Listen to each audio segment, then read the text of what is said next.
ஒரு அழகான கிராமத்துல சரியான கஞ்ச கணவன் ஒருத்தன் இருந்தான். அந்த கஞ்ச கணவனுக்கு ஒரு அழகான மனைவி இருந்தா. அவங்க ரெண்டு பேத்துக்குமே இப்பதான் கல்யாணம் ஆச்சு. ஏங்க ஏங்க கொஞ்சம் எனக்கு உதவி பண்றீங்களா? ஒரே ஒரு போட்டோ எடுத்து கொடுக்க முடியுமா உங்களால? அட, போட்டோ தானேப்பா. ஆமா, உங்க ரெண்டு பேத்துக்கு புதுசா கல்யாணம் ஆயிடுச்சுன்னு கேள்விப்பட்டேன். போய் ஏதாவது ஸ்டூடியோல எடுத்துக்கலாம்ல. போட்டு ஃப்ரேம் பண்ணி வச்சா காலத்துக்கு அது நீடிச்சிருக்கும்லப்பா. ஸ்டூடியோலலாம் போய் ஃபோட்டோ எடுத்தோம்னா எப்படி 300-400 கேட்பாங்க. அந்த 400 சேர்த்து வச்சேன்னா என் வருங்காலத்துக்கு யூஸ் ஆகும்ல. போப்பா. Smile smile please. என்னங்க, என்னது இது? நல்லாவே இல்லைங்க. ஏதோ என்னென்னமோ வெளிச்சம் அடிச்ச மாதிரில இருக்குது. இந்த போட்டோ சுத்தமா நல்லாவே இல்லை, போங்க. ஆமா, நல்லால. ஏன்பா இந்த போட்டோவை கூட உனக்கு ஒழுங்கா எடுக்க தெரியாது? அது கூட தெரியாதவனா இருக்கிற நீ எல்லாம் என்ன படிச்சு என்ன வளர்ந்துருக்கியோ தெரியல. ஒரு போட்டோ ஒழுங்கா எடுக்க தெரியுதா? ச்சே. ஏய், யாருக்கு போட்டோ எடுக்க தெரியாது?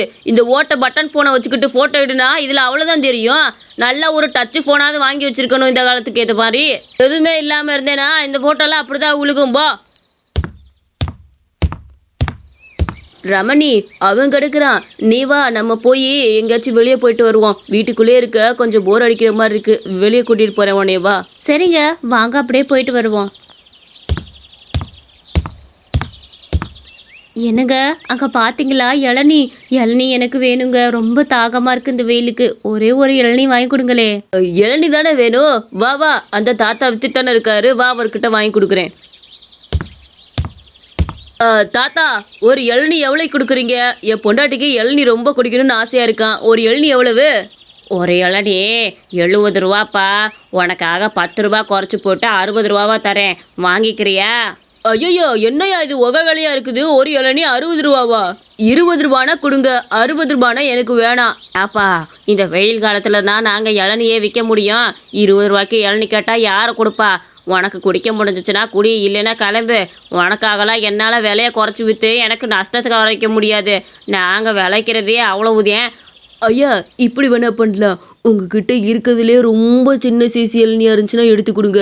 அதை வேணா நான் ஒரு 30 ரூபாய்க்கு வைக்கிறேன். பரவாயில்ல, பிஞ்சு காயா இருந்தாலும் பரவாயில்ல, ஒரு மடக்கு தண்ணி இருந்தாலும் பரவாயில்ல, எடுத்து கொடுக்குறீங்களா? ரமணிமா, இந்தா இளநீ கட்டல, இந்தா தாகத்துக்கு தண்ணிற மாதிரி இளநீ நல்லா இருக்கு, நல்லா அடிச்சுடு. என்னங்க, என்னது இது? இது பேரு இளநியா?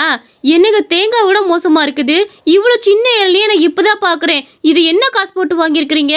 கொஞ்சம் பெரிய இளநியா வாங்கி கொடுத்தா என்ன உங்களுக்கு? எனக்கு இளநீ கொடுக்குற மூடே போச்சு. தயவு செஞ்சு அந்த இளநீ எதுக்கு வாங்கிட்டு அதையும் அவர்கிட்டே கொடுத்துட்டு வாங்க. இந்த இளநியை குடிச்சு எனக்கு தாக தீந்துட்டாலும் அதுக்கு நான் தண்ணியை குடிச்சே தாகத்தை தீர்த்துக்குவேன். சரியான கஞ்சா பயிரா இருக்கிறானே. பொண்டாட்டி ஆசையா இளநீ கேட்குறேன், இவன் வாங்கி கொடுக்காம இத்தினூண்டு இளநியை பிஞ்ச போய் வாங்கி கொடுத்தா அவ எப்படி குடிப்பா? இவனெல்லாம் என்னன்னு சொல்றதுன்னு தெரியல. என்னங்க, அங்க பாத்தீங்களா அந்த மாடெல்லாம் எவ்வளோ அழகா மேய்துல? சரி வாங்க, அடுத்த இடத்துக்கு போவோமா? அடுத்த இடமா? அடுத்த இடத்துக்கு எங்க போறது? இனி வீட்டுக்கு தான். உன்னை சுத்தி பார்க்கலாம் கூட்டு வந்தேன். இந்த ஊரை சுத்தி பார்த்தாச்சுல, இதுக்கு மேல எங்கம்மா போறது? வீட்டுக்கு போய் பேசாம சாப்பிட்டு படுத்து தூங்குவான். என்னங்க, வெளியே போறதுன்னா இதான் வெளியே போறதா? தேட்டருக்கு எங்கேயும் கூட்டு போவீங்கன்னு நினைச்சேன். தேட்டருக்கா? அதெல்லாம் நமக்கு செட் ஆகாதுமா. தேட்டருக்கு போனா எப்படி 400-500 செலவாகி போயிடும். அதை நம்ம எதிர்காலத்துக்கு போட்டு வச்சா நமக்கு பணம் இருக்கும்ல, நம்ம பெசாட்டாத செலவழிச்சுக்கிட்டு இருக்கலாம். நீ என்ன பண்ற தெரியுமா? எப்படின்னு ஒரு 4-5 மாசம் கழிச்சு டிவிலே போட்டு விடுவாங்க அந்த படத்தை. அப்போ உட்காந்து பாத்துக்க. அது வரைக்கும் கொஞ்சம் பொறுமையா இருக்கணும், சரியா? வா, வீட்டுக்கு போவோம். ரமணி, ஒரு சின்ன வேலை இருக்குது, நான் போய் முடிச்சுட்டு வந்துடுறேன். நீ மத்தியானம் சாப்பாடு ஏதாவது செஞ்சு வைமா, ரொம்ப பசிக்குது வேற. வந்ததுமே சாப்பாடு கேட்பேன், கொஞ்சம் நேரமா செஞ்சு வச்சிருக்கேன்னு. சரிங்க, போயிட்டு சீக்கிரமா வந்து சேருங்க வீட்டுக்கு.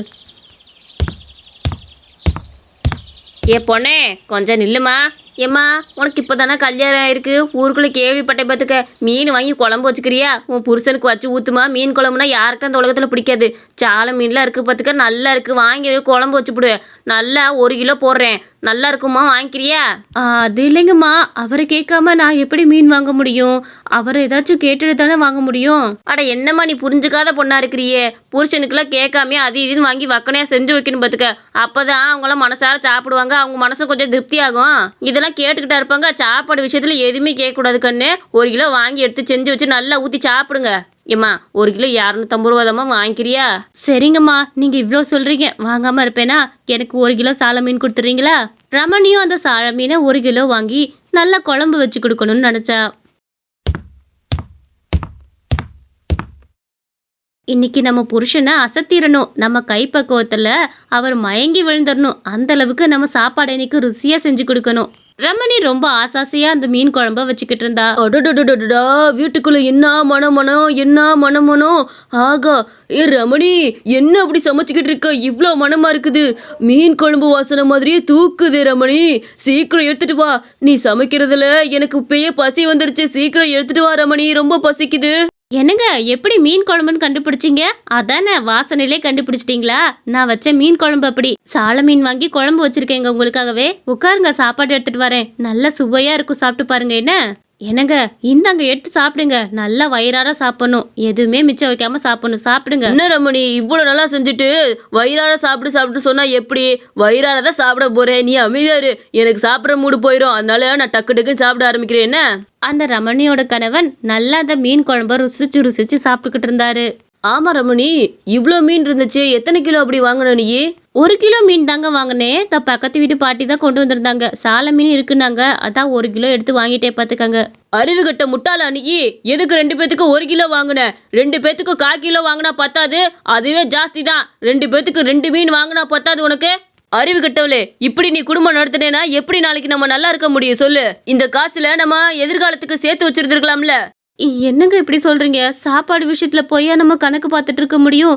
நல்லா சாப்பிட்றதுக்கு தானே சாப்பாடு. அதவே குறைச்சி சாப்பிடணும்னா என்னங்க அர்த்தம்? இங்க பாரு, நம்ம எதிர்காலத்துக்கு சேர்த்து வைக்கணும். அதை விட்டுட்டு இப்பவே எல்லாத்தையும் செலவு பண்ணக்கூடாது.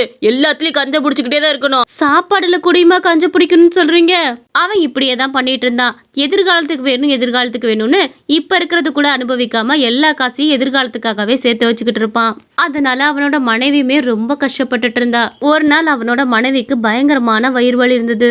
ரமணி, என்னாச்சு? எதுக்கு இப்படி அழுதுட்டு இருக்கிற? எனக்கு வயிறுலாம் ரொம்ப வலிக்குதுங்க. எனக்கு ஏதாச்சும் போய் மாத்திரை ஏதாச்சும் வாங்கிட்டு வாங்க. எனக்கு ரொம்ப வயிறு வலி தாங்க முடியல. சீக்கிரமா போய் ஏதாச்சும் வாங்கிட்டு வாங்க. வயிறு வலிக்க இந்த அழுகிற? பொறு, நான் நான் வந்துடுறேன்.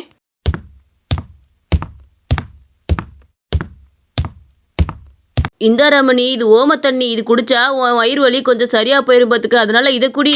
மாத்திரை எல்லாம் வாங்க முடியாதுமா. மாத்திரை எல்லாம் வாங்குற காசெல்லாம் நம்ம சேர்த்து வச்சோம்னா நம்ம எதிர்காலத்துக்கு பயன்படுத்திக்கலாம்ல. முடிஞ்ச அளவு நமக்கு வலி ஏதாவது வந்தா நம்மளே குணப்படுத்திக்க பார்க்கணும் பார்த்துக்க. வீட்டு வைத்தியத்திலே குணப்படுத்திக்கணும். இந்த ஓம தண்ணியை குடிச்சிட்டு எதுவுமே சாப்பிடாம படுத்து தூங்கு, சரியா போயிடும். ஏங்க, ஒரு மாத்திரையில கூட இப்படி கணக்கு பாக்குறீங்களேங்க?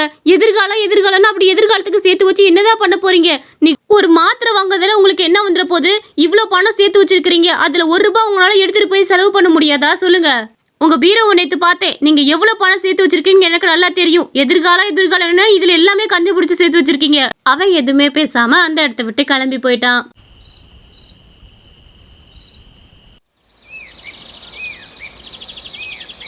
வெளியே வாப்பா, வெளியே வா.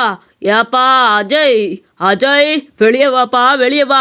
உனக்கு ஒரு கெட்ட செய்தி தேடி வந்திருக்குது. ஐயா, நாங்க ஜோசியம் கீசியெல்லாம் பாக்குறது இல்ல, கிளம்புங்க. எங்களுக்கு இதுல எல்லாம் நம்பிக்கை இல்லையா? ஏங்க, அவரை போக சொல்லுங்க. உனக்கு நம்பிக்கை இல்லாம இருக்கலாம், ஆனா நம்ம அஜய்க்கு நம்பிக்கை இல்லாம இருக்கவே இருக்காதுமா. அஜய் காலகாலமா என்கிட்ட தான் ஜோசியம் பார்த்துக்கிட்டு இருக்கிறான். ஜோதிடத்து மேல அவனுக்கு பெரிய நம்பிக்கை இருக்கு இல்லையா அஜய்? ஆமாங்கய்யா, உங்க மேல நம்பிக்கை வைக்காம இருப்பேனா? நீ சும்மா இரு. அவர் சொல்ல வந்த விஷயத்த சொல்லட்டும். எனக்கு அவர் மேல முழு நம்பிக்கை இருக்குது. சொல்லுங்கய்யா. அஜய், உனக்கு ஒரு பெரிய ஆபத்து. இன்னைக்கு தான் உன்னோட உயிர் இருக்கிற நாள், கடைசி நாள். நாளைக்கு நீ இந்த உலகத்தை விட்டு போக போற. இதை தான் உங்ககிட்ட சொல்ல நான் வந்தேன் அஜய். இனி நீ வாழ்நாளில் உயிரோட இருக்க மாட்ட. இன்னைக்கு தான் உன் கடைசி நாள். எனக்கு அது கண் பட தெரியுது. அதுதான் உனைய சொல்லிட்டு போலான்னு வந்தேன். இது பாருங்க, தேவையில்லாம ஒளிரிட்டு இருக்காதீங்க. பேசாம உங்க வேலை என்னமோ மட்டும் பார்த்துட்டு போங்க. ஏன் இப்படி வந்துட்டு இருக்கீங்க? ஐயோ, என்னங்கய்யா சொல்றீங்க? ஐயோ, எனக்கு பயமா இருக்குது. நான் இன்னைக்கு தான் இருப்பேனா? இன்னைக்கு தான் கடைசி நாளா? என்ன அஜய், நான் போய் சொல்லுவேனா? இது வரைக்கும் நான் சொன்னது எதுவுமே நடக்காம இருந்தது இல்ல. இனிமேலும் இது நடக்காம போக போறதும் இல்ல, சரியா? ஐயோ, நான் சேர்த்து வச்ச சொத்து பத்தி எல்லாம் போச்சு. இன்னைக்கு ஒரு நாள் நான் என்னத்தை அனுபவிக்க போறேன் தெரியலையே. எதை வச்சு நான் செலவு பண்ணுவேன் தெரியல. இனியோட எனக்கு கடைசி நாள். நான் என்ன பண்ணுவேன்? எங்க, எதுக்கு இந்த பணத்தெல்லாம் எடுத்து போட்டு இப்படி அழுதுட்டு இருக்கீங்க? என்னாச்சுன்னு சொல்லுங்க. இல்ல ரமணி, நீ அப்பவே சொன்ன இருக்கும் போது எல்லாத்தையும் சந்தோஷமா வாழணும்னு. நான் கேட்காம எதிர்காலம் என்னெல்லாம் எல்லாத்தையுமே கஞ்சத்து பண்ணி எல்லாமே சேர்த்து வச்ச எதிர்காலத்துக்கு. ஆனா பத்தியா எதையுமே அனுபவிக்க முடியாம நான் போய் சேர போறேன். இன்னைக்கு தான் என் கடைசி நாளாமா. அவ்வளவுதான் ரமணி, எல்லாமே போச்சு. என்னால எதுவுமே அனுபவிக்க முடியல. இருக்கிற நாள் வரைக்கும் சந்தோஷமே இல்லாம எல்லாத்தையும் சேர்த்து வச்சு கடைசி வரைக்கும் சந்தோஷத்தை அனுபவிக்காமையே போறேனே. என்னங்க போதும் அழுகை நிறுத்துங்க. இது எல்லாமே நான் தான் பண்ண சொன்னேன். இது எல்லாமே செட்டப் மட்டும்தான். இது உங்களுக்கு கடைசி நாளாக கிடையாது. உங்களுக்கு இதெல்லாம் புரிய வைக்கணுன்றதுக்காக தான் நான் அப்படி பண்ணேன். என்னம்மா சொல்ற? அப்ப இதெல்லாம் உண்மை கிடையாதா? உண்மையதான் சொல்றியா? ஐயோ கடவுளே, எனக்கு இப்போதான் மன திருப்தியா இருக்கு. ஐயோ, ஒரு நிமிஷத்துல என் ஆட்டே நின்று போச்சு இப்பவே, தெரியுமா? நீங்கள் இருக்கிற நாளில் கூட கொஞ்சம் கூட சந்தோஷமே இல்லாமல் அந்த பணத்தை சேர்த்து வைக்கிறீங்க. உங்களோட சாப்பாட்டுல இருந்து கூட அந்த பணத்தை சேர்த்து வைக்கிறீங்க. உங்களுக்கு எதிர்காலம் வேணும்னு. நம்மளோட சாவு எப்போ வரும்னு சொல்லவே முடியாதுங்க. அது வர்றப்ப நம்ம வாழ்ந்த வாழ்க்கை போதுன்னு கூட்டிகிட்டு போயிடும். அப்போ நீங்களாம் இந்த சொத்தை வச்சு யார் அனுபவிக்க போறா சொல்லுங்க? நீங்கள் இருக்கிறப்பே கடவுள் இந்த சொத்தெல்லாம் உங்களுக்கு சந்தோஷத்துக்காக தான் கொடுத்துருக்காரு. அப்போவே நீங்கள் அனுபவிச்சுக்கணும் தானே? அதை விட்டுட்டு கிடைக்கிற சந்தோஷத்தை இழந்து இந்த பணத்தெல்லாம் எதிர்காலத்துக்கு சேர்த்து வச்சு என்ன பிரயோஜனம் சொல்லுங்க? நீங்கள் முதல்ல சந்தோஷமா இருக்கணும். அதுக்கப்புறம் தான் சேமிப்பெல்லாம். சரியா? எதில் சேமிக்கணுமா அதில் மட்டும் தான் சேமிக்கணும். புரியுதாங்க? எனக்கு எல்லாமே புரியுதுமா. இனிமேல் நமக்கு அத்தியாவசிய தேவைகள்லாம் முக்கியம் நினைப்பேன். அதுக்கப்புறம் தான் சேமிப்பெல்லாம் நினைப்பேன். மன்னிச்சிரு, நான் இந்த நாள் வரைக்கும் இருந்தது ரொம்ப பெரிய தப்பு. சாப்பாடுல கூட நமக்கு பிடிச்ச சாப்பாடை சாப்பிடாம கஞ்சத்தனம் பண்ணணும்னு நினைச்சேன்ல, அதெல்லாம் ரொம்ப பெரிய தப்பு. மருத்துவ செலவுக்கு உன்னை கூப்பிட்டு கூட போக முடியாம இருந்தேன்ல, அதெல்லாம் ரொம்ப பெரிய தப்பு. இனிமேல் இப்படி இருக்க மாட்டேம்மா. சேமிக்கிறத சரியான முறையில சேமிக்கிறேன். என்ன மன்னிச்சிரு. என்ன இந்த கதையில உங்களுக்கு என்ன புரிஞ்சிச்சுன்னு மறக்காம நம்ம கமெண்ட் செக்ஷன்ல சொல்லிருங்க. மறக்காம நம்ம அனிமேஷன் ஸ்டோரிஸ் சேனலுக்கு சப்ஸ்கிரைப் பண்ணிக்கோங்க.